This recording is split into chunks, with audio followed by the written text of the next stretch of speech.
Hello बच्चों, this is a lecture of mathematics for class 11th. So guys, we have complete our chapter that's a complex number and quadratic equation. Today we are start with our new chapter that's sets. Yes बच्चे, आज हमारा नया chapter है, that's your first chapter and that's name is sets. So in sets में आप पढ़ोगे set होता क्या है, set की types क्या होती है और उसके रोस्टर फॉर्म भी पढ़ोगे, रूल मेथड भी पढ़ोगे, मतलब जो भी सेट्स में आएगा भाई सारी चीज़ें पढ़नी है, ठीक है. So guys you are most welcome. Let's start with our new chapter that's sets and myself doctor Sindhu Chauhan. So let's start. भाई पहला क्वेश्चन अराइज ही ये होता है, सेट होता क्या है. समझ रहे हो बात को कि सेट होता क्या है और सेट की मुझे ज़रूरत क्यों पड़ गई. भाई मैं अगर सेट की बात करूं तो बच्चे you can say that set is the well defined collection of object. बच्चे यहाँ पे देखिए ज़रा टर्म यूज़ हो रखी है वेल डिफाइंड. वेल डिफाइंड का मतलब क्या हुआ. वेल डिफाइंड क्या भाई बच्चे, वेल डिफाइंड का मतलब मान लो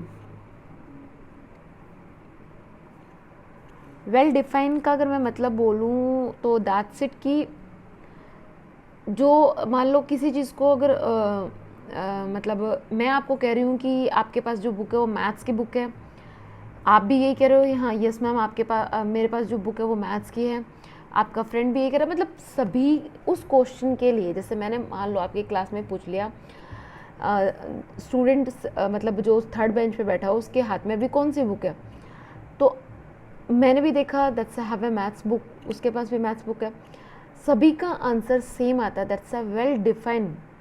समझ रहे हो, well defined collection of objects को आप कहोगे सेट. यानी कि उसका चाहे मैं उसके बारे में बात करूँ, चाहे आप करो, चाहे आपका फ्रेंड करे, आपका क्लासमेट करे, आपका जूनियर करे, सीनियर करे, सभी के लिए वो चीज़ वही है. जैसे स्कूल है भाई, सभी के लिए स्कूल क्या है, एक स्कूल ही तो है. तो वो एक वेल डिफाइंड कलेक्शन है ऑब्जेक्ट की, ठीक है. अगर बच्चे देखिए मैं if I give some examples है आपके लिए, जैसे मान लीजिए एज अ एग्जांपल जैसे मैंने यहाँ पे लिया the collection of a all prime number less than 18. बच्चे आपको पता है प्राइम नंबर क्या होते हैं. प्राइम नंबर जो अपने आप से और 1 से डिवाइड हो और किसी से भी ना हो. उसने कह दिया लेस देन 18, 18 से पहले 2, 3, 5, 7, 11, 13, 17. आप ये क्वेश्चन चाहे आप मुझसे पूछ लो तो भी मेरा आंसर यही होगा, मैं आपके किसी क्लासमेट से पूछ लो, आप किसी और टीचर से पूछ लो, किसी से भी पूछ लो, अगर you have ask a question कि आपके पास है collection of A prime number less than 18, मतलब यू हैव टू पुट मतलब एक कलेक्शन दो मुझे नंबर की जिसमें वो क्या होना चाहिए, प्राइम नंबर होना चाहिए और वो लेस देन 18 होना चाहिए. तो भाई यही जो ये आपके 7 आपने नंबर्स यहाँ लिखे हुए हैं वही नंबर रहेंगे थ्रू आउट, चाहे आप बताओ चाहे कोई और बताए. तो that's a well defined collection. तो ये एक सेट है, ठीक है. अब आपसे पूछ लिया जाए इंडिया में कितने रिवर्स हैं, तो हर किसी के अकॉर्डिंग वही है भाई, जितने रिवर्स हैं हम उतनी तो बात करें, वही तो मैं भी वही बताऊंगी, आप भी वही बताओगे. तो collection of reverse in India ये भी एक सेट है. कलेक्शन ऑफ फैक्टर ऑफ 12, देखिए बच्चे ज़रा मैं फैक्टर ऑफ 12 बनाती हूँ. आप अगर 12 का फैक्टर बनाओगे 2 बनेगा, 3 बनेगा, 4 बनेगा, 6 बनेगा, ये बनेगा, एक 1 बनेगा एंड लास्ट वन इज 12. कोई भी निकाल ले बच्चे, यही इस 12 के फैक्टर बनने हैं. इसके अलावा कोई आने से रहा, कोई बचे रह जाना चाहिए, यही बनना है. तो ये एक वेल डिफाइंड कलेक्शन हो गई है, ठीक है. अगर आपसे पूछ लिया जाए, आपको ये बताया है कि मैथमेटिक्स की बुक्स, आपसे एक स्पेसिफिक ये पूछ लिया कि 10th क्लास की कितनी बुक्स लाइब्रेरी में है, आपने देखी 10 है और वो रजिस्टर में भी मेंशन है कि आपके मतलब 11th क्लास की मैथ्स की बुक लाइब्रेरी में रैक नंबर 3 में है और 10 बुक है. तो चाहे आप मुझसे पूछ लो, अपने लाइब्रेरियन से पूछ लो, किसी से भी पूछ लो, आंसर वही रहना, वो आंसर चेंज नहीं होना. तो वो एक वेल डिफाइंड कलेक्शन है, ठीक है. अगर आपसे पूछा जाए, मान लो मैं पूछ लेती हूँ कि collection of A even positive number,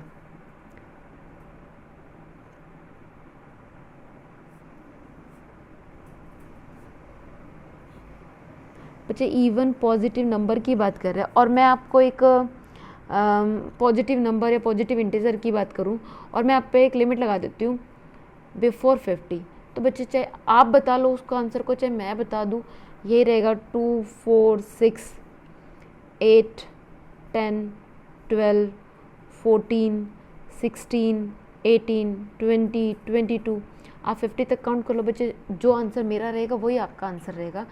सो मतलब आप कहो ना वेल डिफाइन, यानी कि सेट वो चीज़ है, set is a collection, it is a well defined collection of A object है। वेल डिफाइंड का मतलब ये है कि उसमें कोई वेरिएशन नहीं होगी, चाहे आप सुबह पूछ रहे हो, चाहे शाम पूछ रहे हो, चाहे रात पूछ रहे हो, आंसर सेम रहना है। ठीक है, समझ रहे हो? चलिए अब ज़रा बात करते हैं कि notation of a complex number. Complex number को किस तरह से नोटेशन में दिया जाता है बच्चे? सबसे पहले तो आप सेट्स को कैपिटल लेटर से, जो आपके कैपिटल लेटर्स होते हैं उनसे शो करोगे, जैसे A, B, C, N, Q, जो भी हो पर कैपिटल में, और उसके एलिमेंट को आप शो करोगे स्मॉल लेटर से। ठीक है, एलिमेंट को स्मॉल से और उसको खुद को कैपिटल से। ठीक है, जैसे मान लीजिए, जैसे मैंने आपको एज एन एग्जांपल दे रखा है, अगर आपको जैसे A है, मैंने आपको बोला है कि एक सेट आपको बनाना है और उसको आपको नोटिफाई करना है, उसको नोटेशन में लेके आना है, और कंडीशन ये लगा दी कि वोवल्स नंबर का सेट होना चाहिए। तो देखिए बच्चे, मैंने सेट का नाम दे दिया A, वोवल्स हैं AEIOU, तो ये पांचों के पांचों वोवल्स में बच्चे ये कोमा इस तरह से आएगा। तो वोवल्स जो ये एलिमेंट ऑफ सेट है वो मैंने लिखे है स्मॉल लेटर्स में, और सेट का जो नाम है वो लिखा मैंने कैपिटल लेटर में। तो ये है आपकी नोटेशन फॉर अ सेट। ठीक है, जैसे आप डिनोट करोगे set of a all integers की बात करते हो, एंड से आप डिनोट करोगे set of all natural numbers. So that's all about the notation for a sets. Next one is the representation of a set, कि सेट को रिप्रेजेंट कैसे किया जाता है बच्चे? सेट को रिप्रेजेंट करने के लिए आपके पास ये दो मैथड्स हैं, या there is a two ways to expressing the set. One is the tabular, या you can say the roster form, और एक है सेट बिल्डर फॉर्म और अ रूल मेथड। देखिए बच्चे, इनको ना मतलब वो ये डेफिनेशंस पे लिखे हुए हैं। एक चीज़ को समझो, सेट बिल्डर फॉर्म या रूल मेथड। रूल मेथड ये आप एक तरह से ना मतलब with in the two words में किसी चीज़ को मतलब सम अप कर लेना। रोस्टर फॉर्म बच्चे, अब जैसे देखिए, अगर मुझे लिस्ट ऑफ आइटम्स दे रखी है, लिस्ट ऑफ ऑब्जेक्ट दे रखी है, तो उनको करली ब्रैकेट के अंदर रिप्रेजेंट करना, वो होगा मेरा रोस्टर फॉर्म। देखिए ज़रा, सबसे पहले मैं आपको रोस्टर फॉर्म ही बता रही हूँ बच्चे। दैट्स अ रोस्टर फॉर्म की बात करें, मान लो आपको एक सेट गिवन है consisting of A prime number between 1 to 10। क्या कहा उसने? एक सेट है A, 1 to 10 के बीच में प्राइम नंबर्स कौन से होंगे? तो 1 to 10 के बीच में 2, 3, 5, 7, ये चारों प्राइम नंबर्स होंगे। जब इसकी रोस्टर फॉर्म आपको लिखनी है, कौन सी फॉर्म? रोस्टर फॉर्म जब आपको लिखनी है बच्चे, तो इन रोस्टर फॉर्म में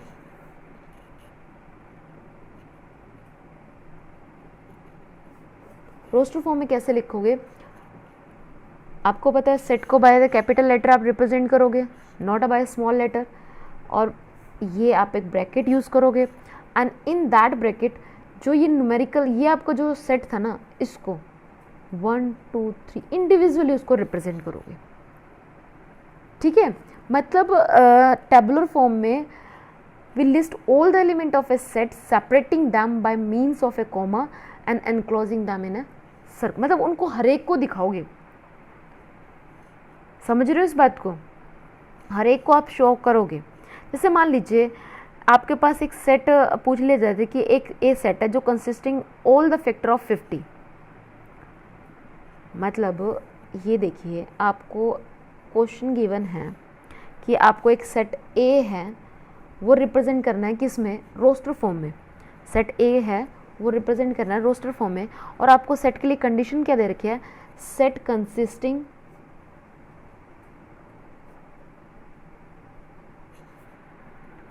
ऑफ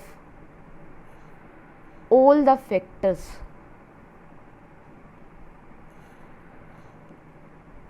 ऑफ 50। अब सबसे पहले 50 के फैक्टर निकाल लेते हैं। 50 का 1 होगा, 2 से डिवाइड होता है, ठीक है। देन 5 से डिवाइड होता है, देन 10 से होएगा, लास्ट वन इज 50। इसकी रोस्टर फॉर्म में जब आप इसे लिखोगे बच्चे, इन अ रोस्टर फॉर्म, जब आप रोस्टर फॉर्म में लिखोगे a is equals to enclose in a bracket, individually आप हर एक को विद कॉमा शो करोगे। ये होती है roster form of a set. समझ रहे हो बात को कि रोस्टर फॉर्म क्या चीज़ है, रोस्टर फॉर्म को किस तरह से रिप्रेजेंट किया जाता है।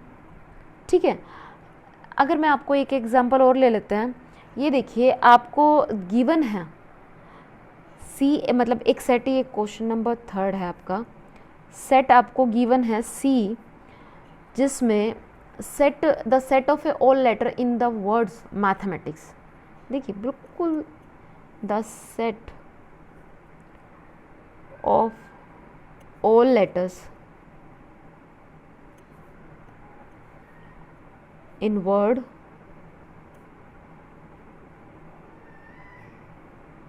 मैथमेटिक्स। ये जो मैथमेटिक्स है बच्चे, ये मैथमेटिक्स कैप्स में लिख लेते हैं। इस मैथमेटिक्स में सेट ऑफ इसके सारे लेटर्स का आपको रिप्रेजेंट करना है इन अ रोस्टर फॉर्म। 1 2 3 4 5 6 7 8 9 10 11, इसके अंदर मतलब एक तरह से 11 वर्ड्स है आपके पास, sets of a all, sorry letters है, वर्ड नहीं, लेटर है आपके पास। तो इन 11 लेटर को आपको रोस्टर फॉर्म लिखनी है, that c is equals to bracket m comma a comma t comma h comma e comma m comma a comma t comma i comma c comma s. ये है इसकी roster form. So I think अभी आपको clear होगा कि roster form है कैसे। Roster form में बच्चे आपको मतलब एक वो कहते हैं ना, जो भी जैसे इसके 50 के जो फैक्टर निकले, आपको हर एक फैक्टर को इंडिविजुअल शो करना पड़ेगा within a bracket with commas. That's the roster form of a set. Clear है? Next one is the set builder form और a rule method. Set builder form और a rule method में आप बच्चे, इसमें वो एक चीज़ है, जैसे मैंने सेट बिल्डर फॉर्म और रूल मेथड में बच्चे मैंने अभी आपको दिखाया कि मैंने रोस्टर फॉर्म कैसे लिखी थी। रोस्टर फॉर्म में आपने देखा मैंने चाहे 50 के फैक्टर्स बनाए, चाहे मैथमेटिक्स, मैंने हर एक लेटर को, हर एक एलिमेंट ऑफ ए सेट को, हर एक ऑब्जेक्ट ऑफ ए सेट को इंडिविजुअल शो किया था। सेट बिल्डर फॉर्म में उल्टा होगा। आप एक छोटी सी चीज़ को डिफाइन करके पूरे के पूरे सेट में उस मतलब जो आपको सेट में दिखाना है वो विद मतलब किसी एक प्रॉपर्टी को लगाते हुए, नॉट अ प्रॉपर्टी, मतलब किसी भी स्पेशल प्रॉपर्टी को इस तरह से मेंशन करना कि वो सारी चीज़ों को इंक्लूड कर ले। In this form instead of a listing all the element of a set, सारे एलिमेंट्स को नहीं दिखाना है। We write the set by some special property और a property satisfied by the all its elements. देखिए ज़रा, इसमें बच्चे एक तो सिंबल ये यूज़ करोगे डबल डॉट वाला, जिसका मतलब है और, एंड एक straight line that's a such that. जैसे देखिए ऊपर मैंने ए जो है x dot P of x, ये डबल डॉट है, दैट्स अ और, एंड फिर मैंने आपको ये ज़रा देखिए x less x has a property of A P x. ठीक है, सो देखिए ज़रा बच्चे, अगर मान लीजिए आपको एक सेट गिवन है, देखिए ज़रा बाय क्वेश्चन ही चीज़ें करें तो ज़्यादा मज़े आएंगे। आपको क्वेश्चन में गिवन है, एक सेट आपको गिवन है एंड सेट के आपको एलिमेंट्स गिवन है बच्चे, दैट्स, ये रोस्टर फॉर्म है भाई, 2 3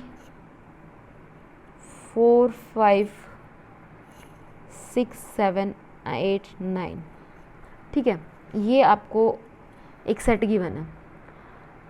इस सेट को आप सेट बिल्डर फॉर्म में लिखना है। सिंपल है बच्चे, ये ज़रा देखिए, a set A is equals to with bracket, मैं एक एक्स मान लेती हूँ, X is lies 2 less than of X less than of A 10।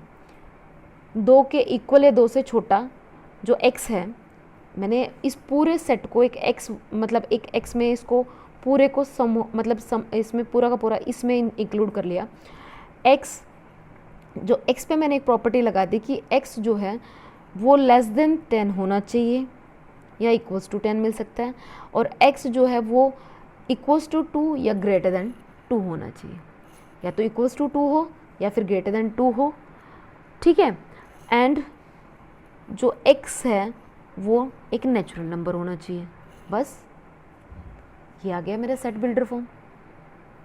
Set builder form में आप किसी भी मतलब by using any special property of that group, जो आपको सेट गिवन है उसकी किसी भी स्पेशल प्रॉपर्टी को उस सेट में आप शो कर सकते हो। जैसे मान लीजिए, जैसे मैंने आपको अभी वोवल कहा था, ए सेट था आपके पास वोवल्स का, ए आई ई ओ यू, 5 वोवल्स होते हैं। सिंपल सा है, इसको जब आप सेट बिल्डर फॉर्म में रूल मेथड में लिखोगे, रूल मेथड यानी कि कोई एक रूल अप्लाई कर देना उसके ऊपर, ठीक है। मैंने यहाँ पे लगा दिया कि एक x और मतलब x जो है that's x is a vowel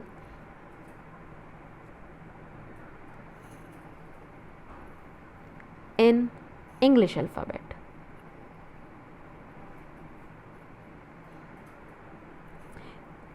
जो भी आपको सेट गिवन है बच्चे, उसकी एक स्पेशल प्रॉपर्टी को अप्लाई कर दो।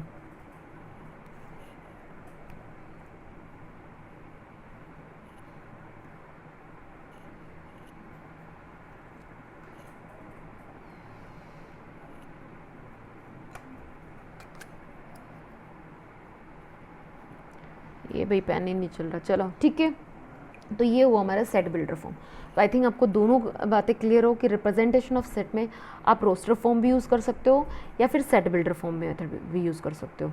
बस रोस्टर फॉर्म में आपने उस सेट के हर एक एलिमेंट को दिखाना होगा, और उसमें सेट बिल्डर फॉर्म या रूल मेथड में कोई भी एक उसकी स्पेशलिटी जो आपको सेट गिवन है, उस सेट में कोई ना कोई चीज़ तो कॉमन है सभी में, वो उसकी प्रॉपर्टी बनाओ, उस प्रॉपर्टी के बिहाफ पे आप उसको शो कर सकते हो। शो में आप वही अपनी ब्रैकेट के within the bracket enclose must है, ठीक है।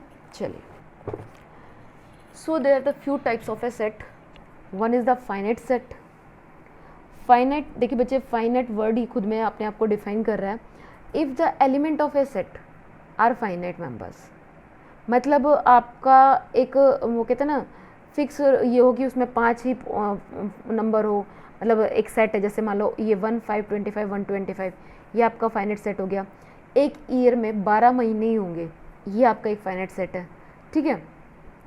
आपके इंडिया में स्टेट क्लियर है भाई, इतने स्टेट हमारे वही रहेंगे।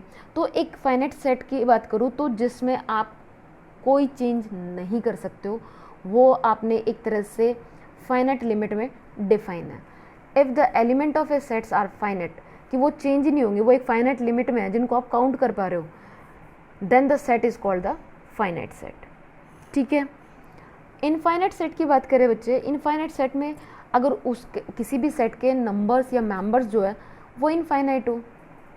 अब जैसे देखिए, मैं मान लेती हूँ, मैंने x को डिफाइन किया, x इज टू 3 की पावर n, और n पे मैंने ये भी बोल दिया कि वो एक पॉजिटिव इंटीजर है और मतलब 0 को भी इंक्लूड कर रहा है। तो देखिए ज़रा, 3 की पावर 0, 3 की पावर 1, 3 की पावर 2, 3 की पावर आप 5 7 अप टू 3 की पावर इन्फिनिटी तक जा सकते हो। तो ये देखिए वैल्यूज़ भी इनफाइनाइट होगी। तो इनफाइनाइट सेट में जो एलिमेंट ऑफ ए सेट्स है वो अगर इनफाइनाइट नंबर्स हो जाते हैं तो you can say that the set is a infinite set. Is that clear? चलिए, देन सिंगलटन सेट आता है हमारा। सिंगलटन सेट की बात करें तो बच्चे, एक सेट जिसके अंदर एक सिंगल एलिमेंट ही हो, उसके ना तो उसमें एक एलिमेंट के अलावा कोई और एलिमेंट नहीं आ सकता। जैसे मान लीजिए ये मैंने एक सेट डिफाइन किया हुआ है, x is equal to, x जो है वो 11 से लेके 13 के बीच में लाई करना चाहिए, तो 12 ही आएगा भाई। 11 से बड़ा होना चाहिए, 13 से छोटा होना चाहिए, तो 12 ही आएगा, ठीक है। तो कोई भी सेट जो with in it having only one element, जिसके पास सिर्फ एक ही एलिमेंट होगा, वो सेट होगा आपका सिंगलटन सेट। देखिए बच्चे सेट जो है वो एक वेल डिफाइंड कलेक्शन है, तो ऐसा नहीं है कि आप इसमें 12.2 भी ले लेते मैम, 12.3 भी ले लेते ना भाई। यूँ तो देखा जाए मैंने ले लिया 12.2, आपने ले लिया 12.25, तो वो भी गलत नहीं है। आपके फ्रेंड ने ले लिया 12.35, वो भी गलत नहीं है। तो ये वेल डिफाइंड कलेक्शन नहीं रही ना, सभी का आंसर एक सेट का होता ही है कि उसके मतलब किसी भी सेट या किसी भी थिंग के बारे में अगर मैं जो चीज़ बोल रही हूँ वही आंसर आपका हो, उसी कलेक्शन को, उसी ऑब्जेक्ट की कलेक्शन को आप सेट बोल सकते हो। सो सिंगलटन सेट में आप एक single element, only one element exist करेगा, वो सेट होगा हमारा सिंगलटन सेट। क्लियर है? Sorry. Next one is the empty set, इसको नल सेट भी बोलते हैं और वॉइड सेट भी बोलते हैं। देखिए बच्चे, एम्प्टी सेट मतलब सेट के अंदर कोई एलिमेंट ही ना हो, वो सेट होगा आपका एम्प्टी सेट भी बोलते हैं उसको, नल सेट भी बोलते हैं, और वॉइड, वॉइड यानी कि खाली जगह। A set consisting of a no element, उसके अंदर कोई भी एलिमेंट नहीं है, उस एलिमेंट को आप नल सेट या वॉइड कहोगे। बच्चे इसको आप डिनोट करते हो यूजिंग द 5, ठीक है। एंड वन थिंग बच्चे, अगर आपको सेट में इस तरह से जीरो डिफाइन है, that's not a empty set, it's have an element, that's a singleton set which have the one element inside it. Clear है? कभी भी इस तरह से आपको गिवन हो कि जीरो आपको सेट के within a set zero, क्योंकि जीरो आपके एक न्यूमेरिक एक वैल्यू है, उसको अगर वो आपको जीरो जो है वो न्यूमेरिकल वैल्यू आपको गिवन है और वो with in the set define है, तो आप उसको एम्प्टी सेट, नल सेट या वॉइड नहीं कह सकते हो, दैट्स अ सिंगलटन सेट होगा हमारा। ठीक है। एम्प्टी सेट की बात करूँ बच्चे, मैं आप पे कंडीशन ये देखिए, as an example I shown here, the set of all the odd integer. Example है बच्चे, the set of all integer greater than 7 and less than 9। अब ये देखिए बच्चे, वो उसने कंडीशन क्या लगा दी, ऑड इंटीजर हो। अब ये देखिए ज़रा, अप टू 10 तक का मैं ऑड इंटीजर लिख लेती हूँ, दैट्स 3 हो गया, 5 हो गया, 7 हो गया, 9 हो गया। उसने कंडीशन क्या लगाई, 7 से बड़ा हो और 9 से छोटा हो। 7 से बड़ा 8 आएगा, 9 से छोटा 8 आएगा, बट 8 तो जो है वो ऑड इंटीजर नहीं है, तो क्या हो गया हमारा, एम्प्टी सेट हो गया, उसमें कोई एलिमेंट एग्जिस्ट ही नहीं करेगा। समझ रहे हो इस बात को? इसी तरह से मान लीजिए आपको एक इक्वेशन गिवन है, दैट्स x² + 1, और आप पे कंडीशन ये दे दी कि x इज अ रियल।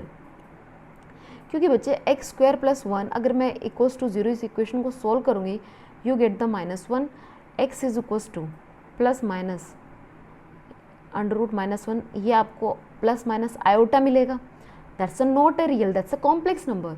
सो जो सेट A है, अगर मैं ये कंडीशन दे देती हूँ कि x is a real and x² + 1 = 0, तो ये हमें एक एम्प्टी सेट मिलेगा, क्योंकि कोई भी ऐसी वैल्यू एग्जिस्ट ही नहीं करेगी within the set, so that's a empty set. Clear है? Next one is the equal set. बच्चे देखिए, ये सेट का आपका बेसिक पार्ट है और ये इसमें डेफिनेशंस ही है, you have to understand these definition and by understanding these definitions you have to move on your exercise. ठीक है भाई, छोटे छोटे पार्ट्स करेंगे, you know that's a build up of a concept, छोटे छोटे concept, then move on a next thing. Equal sets की बात करें बच्चे, दो सेट्स को आप इक्वल सेट तब कह सकते हो अगर दोनों एलिमेंट में, दोनों सेट्स में एलिमेंट्स जो है, हर एक मतलब जो ए में एलिमेंट है वो बी में भी है और जो बी में एलिमेंट है वो ए में भी है।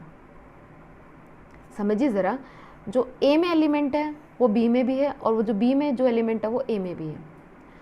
भाई हम दो पर्सन को सिमिलर कब कहते हैं, मान लीजिए आप उनकी सिमिलरिटी बाय लुक या फिर बाय जेंडर देख लेते हैं। मान लो मैंने ग्रुप ऑफ स्टूडेंट खड़ा हुआ है, तो वहाँ पे मैं स्पेसिफाई कर रही हूँ कि ये गर्ल्स है और ये बॉयज़ है। फिर मैंने उन गर्ल्स को अलग कर दिया, बॉयज़ को अलग कर दिया। फिर मैंने गर्ल्स में भी क्या देखा कि ये 10th क्लास में इंटेलिजेंट है और वो 12th क्लास में इंटेलिजेंट है, तो मैंने उन दोनों को, भाई वो भी इंटेलिजेंट है वो भी इंटेलिजेंट है, दोनों इंटेलिजेंट है ना, तो वो दोनों इक्विवेलेंट माने गए। समझ रहे हो उस चीज़ को, कि मैंने उनकी किसी कंडीशन पर उनको इक्विवेलेंट किया। तो इसी तरह से आप किसी भी दो सेट्स को बच्चे, इक्विवेलेंट नहीं, that's equivalent set is different thing.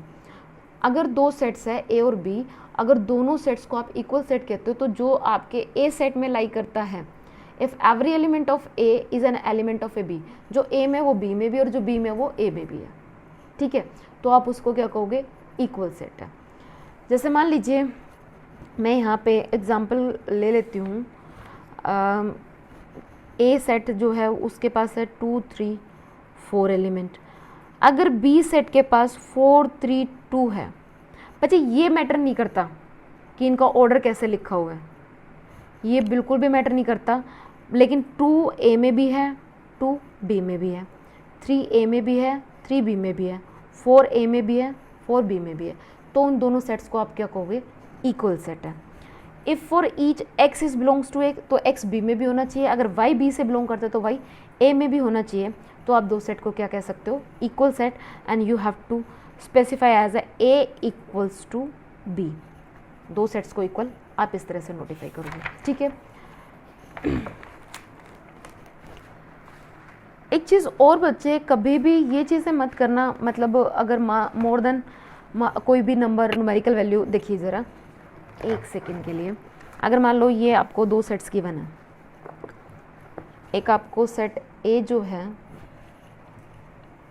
ये सेट ए जो है बच्चे, ये आपको गिवन है 2 4 8, एंड बी सेट जो है दैट्स गिवन 2 4 4 8 2, तो ये दोनों इक्वल सेट होंगे या नहीं होंगे, बिल्कुल होंगे भाई, बिल्कुल होंगे। क्यों होंगे, क्योंकि बच्चे दैट्स 2 ए में है, 2 बी में है, 4 ए में है, 4 बी में है, 8 ए में है, 8 बी में भी है, इनका अगर रिपीटिशन हो रहा है एलिमेंट्स का, that's don't bother about this thing, उसकी टेंशन ही नहीं है, लेकिन जो ए में था वो बी में भी और जो बी में है वो ए में भी है, ठीक है, तो ये दोनों हमारे इक्वल सेट होंगे, ठीक है। इसी तरह से मान लो आपको सेट ए जो है वो गिवन है 3 9 27 एंड सो ऑन, इस तरह से आपको सेट गिवन है, और बी सेट जो है वो आपको गिवन है x is x equals to 3 की पावर n, तो बच्चे ये दोनों सेट भी इक्वल होंगे, कैसे,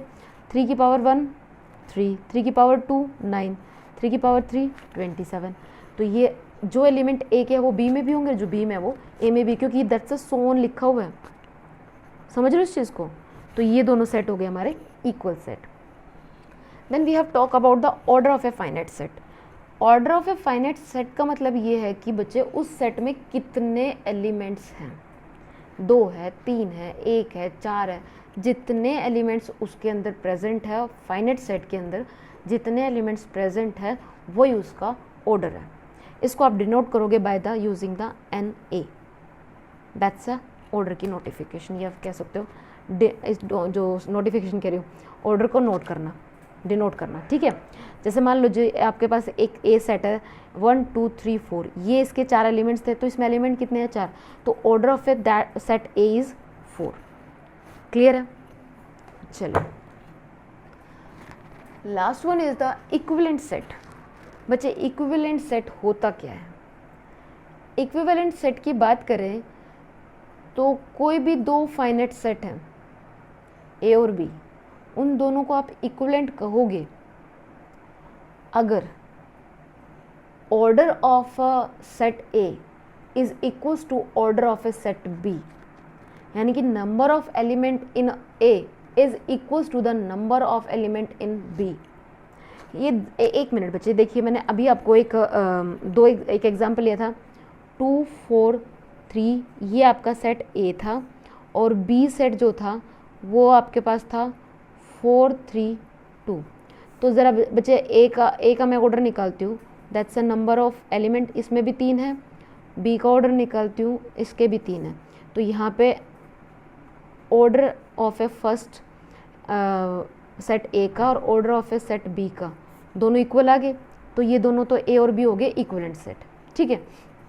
फिर बच्चे मैंने आपको एक एग्जांपल शो किया था, दैट्स ए के पास एलिमेंट्स थे 2 4 8 एंड बी के पास एलिमेंट थे 2 4 4 8 2, ठीक है। अब ज़रा निकालिए इनका order, that's order of A and order of a B. यहाँ पे ऑर्डर ऑफ ए 1 2 3 है, 3 एलिमेंट है, लेकिन बी में बच्चे बेस वो रिपीट हो रहे थे, लेकिन है तो उसी के एलिमेंट ना, तो 3 2 इसके पास है 5। Order of A is not equals to order of a B, तो ये दोनों के दोनों इक्विवेलेंट सेट नहीं है। नो, इक्विवेलेंट सेट नहीं है। इक्विवेलेंट सेट होने के लिए दोनों सेट का ऑर्डर सेम होना चाहिए, तो आप उस सेट को क्या कहोगे, इक्विवेलेंट सेट। ठीक है, तो आई थिंक आपको बच्चे ये बेसिक पार्ट था एंड ये आपको क्लियर हुआ हो। So that's all about the today's lecture. Thank you.